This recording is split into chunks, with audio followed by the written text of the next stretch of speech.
Hi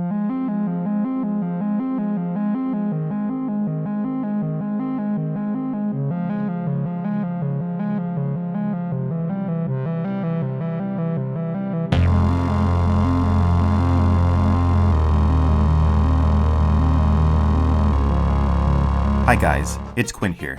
If you enjoy my videos, consider hitting the like button. It's the only way the YouTube algorithm really notices me. The Three-Body Problem series, aka the Remembrance of Earth's Past trilogy, is one of the coolest modern science fiction series that I've read. Reading about humanity's struggle throughout the eons to survive in a hostile cosmos is beyond compelling to me.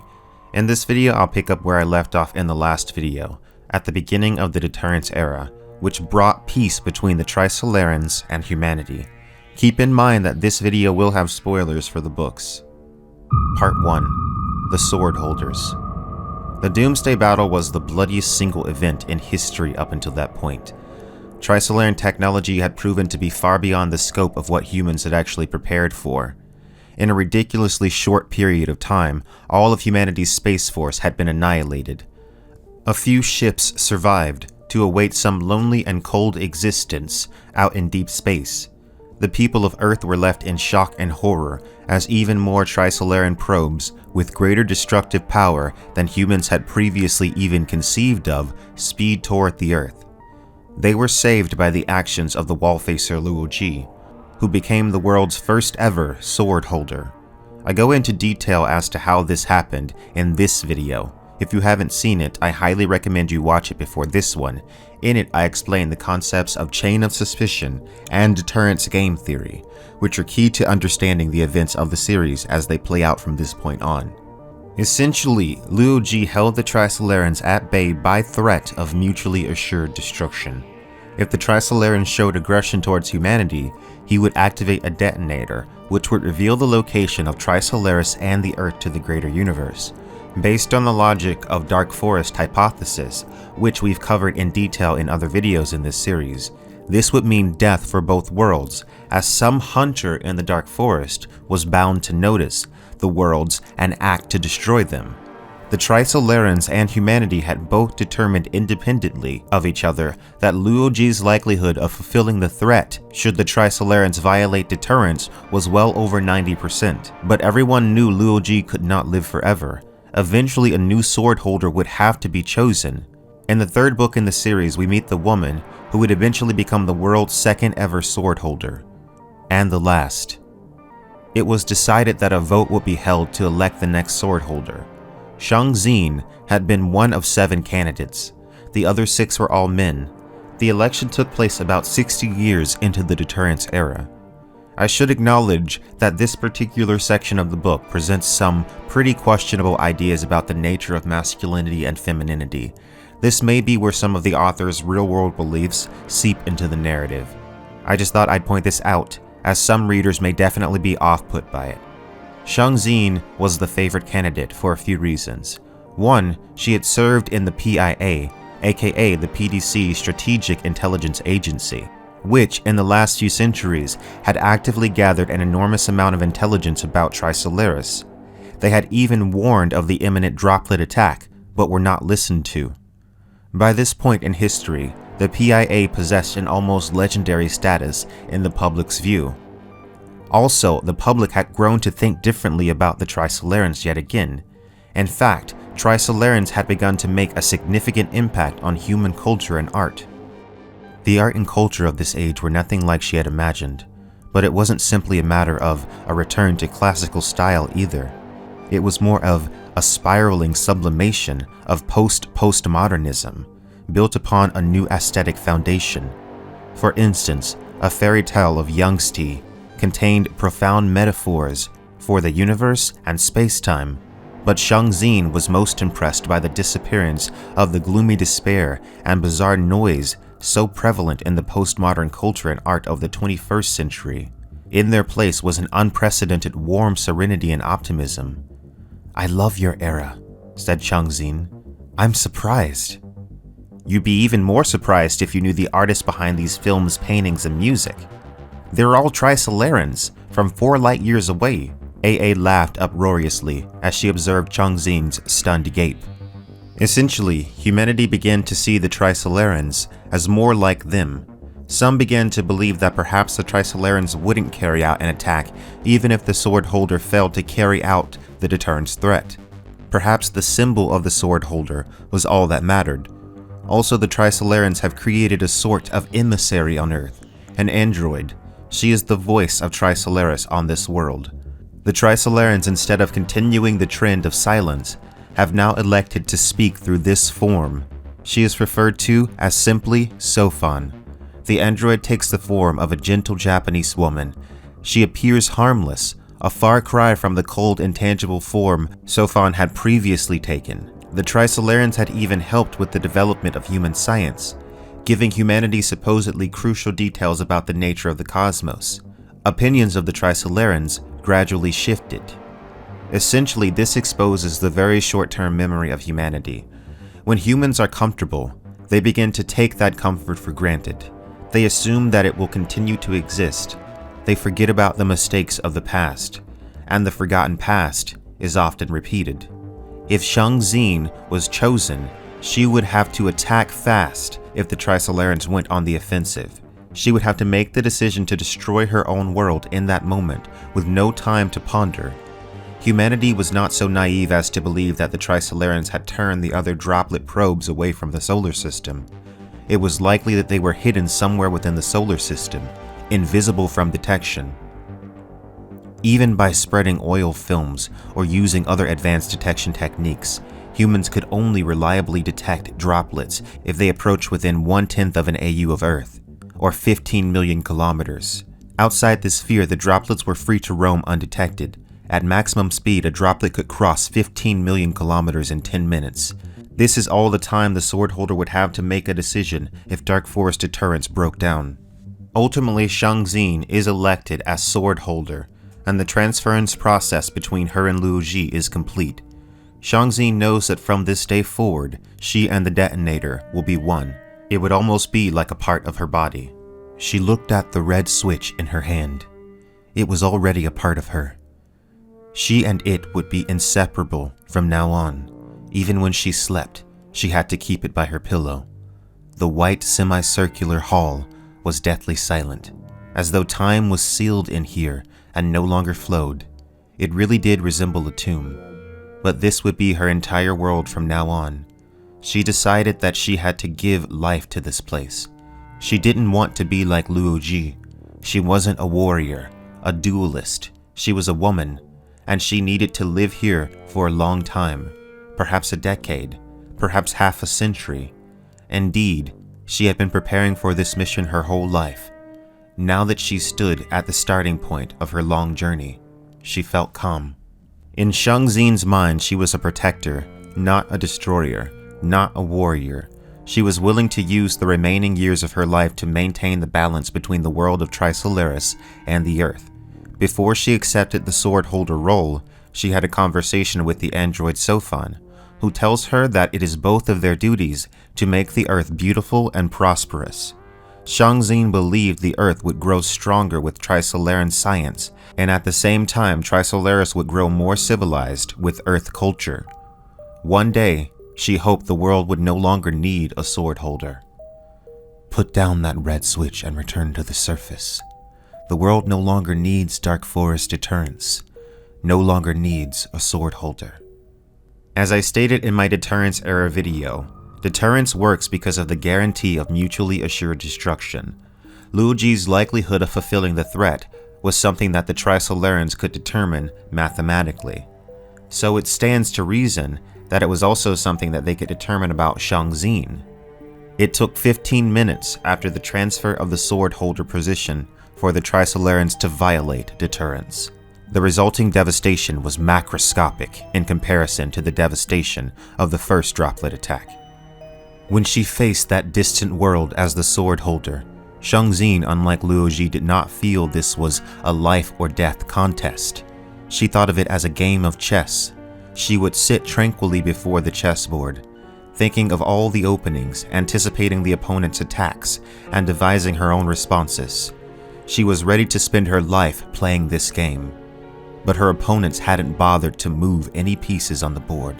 Instead, they had simply lifted the chessboard and smashed it at her head. Part 2. The Invasion. The Trisolarans attacked the stations on Earth, which would activate the spell, revealing the locations of both worlds. During this time, Shang-Xin can only watch, frozen in horror. She had known deep down that she could never carry out the threat, but she had been convinced that she would not have to. It was a mistake that would affect every human on Earth. The red light on the screen faded, replaced by the white background from before. The room seemed brighter and more open. A few lines of black text appeared. North American gravitational wave transmitter destroyed. European gravitational wave transmitter destroyed. Asian gravitational wave transmitter destroyed. Solar radio amplification function suppressed on all bands. Silence once again reigned over everything, except the faint sound of water trickling somewhere. A pipe had burst during the quake. Shang-Xin understood that the droplet attack on the Asian gravitational wave transmitter had caused the earthquake. The antenna was about 20 kilometers from here, and was also deeply buried. The droplets had not even bothered attacking the sword holder. The black text disappeared. After some moments of blankness, a last screen of text faded in. Gravitational wave universal broadcast system cannot be recovered. Dark Forest deterrence has been terminated. The Trisolarans had known that Shang-Xin would not act. They had done everything they could to manipulate her into accepting the position, and had done everything they could so that humanity would accept her as their sword holder. After all these years, the Trisolarans had learned deception. This was due to the fact that they had been given access to a human brain, but we will discuss how that happened in another video, as it is extremely relevant to events later in the books. Initially, the Trisolarans had no way to directly study a human brain, but suddenly, they did.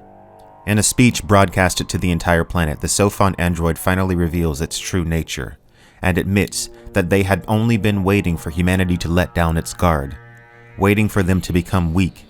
They had given them false science and never had any intention of actually helping humanity. Sophon became the herald of the second Trisolaran invasion. Sophon reveals that the second Trisolaran fleet would arrive in approximately 4 years to complete the conquest of the solar system. The Trisolarans claim to no longer intend to exterminate the human race, but instead they would allow them to live on reservations throughout the solar system. Most humans would migrate to the island of Australia. Somehow, however, even with the fall of Deterrence, humanity hadn't fully accepted its fate. They made no move to surrender, holding to the illusion that they may have one final tranquil generation. They were wrong. After Sophon's speech, no country responded, and no one actually immigrated. 5 days after this historical reservation proclamation, one of the 5 droplets cruising within the Earth's atmosphere attacked 3 large cities in Asia, Europe, and North America. The purpose of the attacks wasn't to destroy the cities, but to instill terror. The droplet passed straight through the giant forest of these cities, colliding with all hanging buildings that happened to be in the way. The struck buildings burned and then fell several hundred meters like overripe fruits. Over 300,000 people died in the worst disaster since the Doomsday Battle. People finally understood that to the droplets, the human world was as fragile as eggs under a poised rock. Cities and large-scale facilities were defenseless. If the Trisolarans wanted, they could lay waste to every city until the surface of the Earth was one large ruin. I would say that a brutal war was waged between humanity and the Trisolarans, but it was not a war, it was a slaughter. Humanity was no match for the might of the Trisolarans. The Trisolarans forced humanity out of every corner of the Earth and crowded most of them into Australia. Anyone that resisted was quite simply annihilated. To the Trisolarans, humankind were bugs, insignificant creatures that either must comply or be eliminated. They intended to let the remnants of humanity exist in a horrible state of famine and chaos on the island of Australia, until eventually they'd have no choice but to feed on each other. The aliens intended the vast majority of humankind to die in this brutal way. No one on Earth had the ability to resist. The possibility of deterrence had been destroyed. The human race had been herded like animals and left to rot, while the Trisolarans began preparations to inhabit the Earth. Sophon, who once seemed gentle and innocent, was now a brutal and sadistic dictator. This was the darkest period in human history. But this wasn't the end of humanity's story. Part 3. The Broadcast. As I said, during the Doomsday Battle, several ships got away.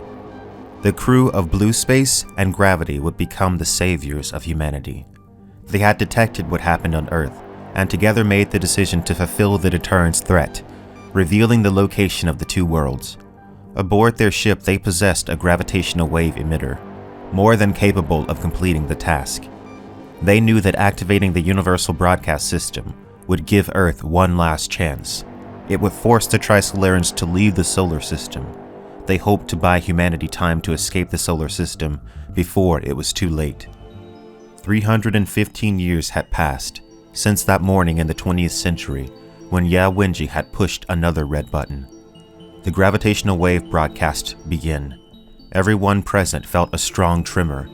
The feeling seemed to come not from without, but from within each body, as though every person had become a vibrating string.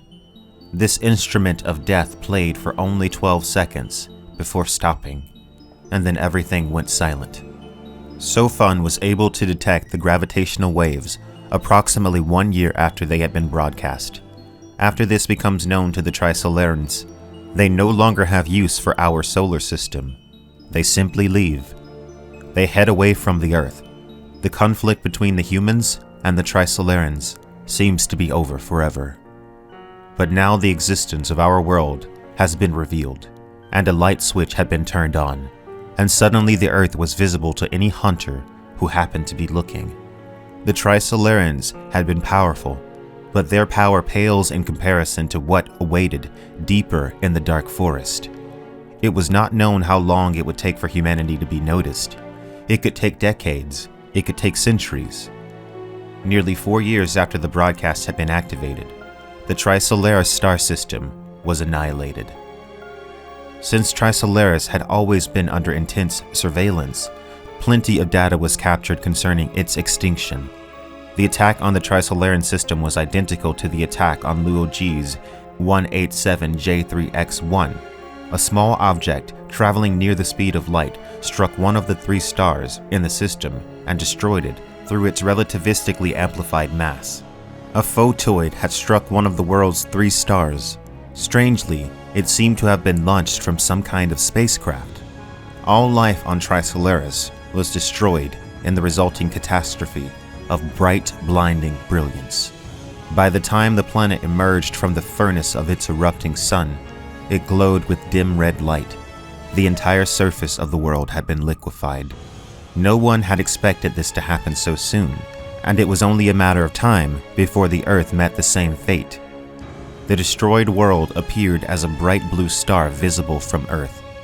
The destruction of the alien homeworld brought most humans little pleasure, however.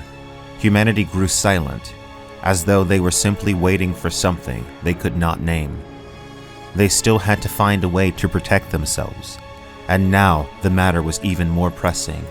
How could a species survive long-term in such a hostile universe?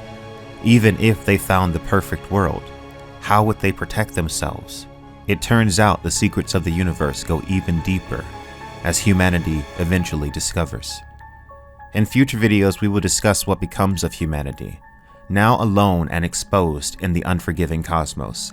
What will become of the solar system, and what is the destination of the lone drifters in space who activated the broadcast system?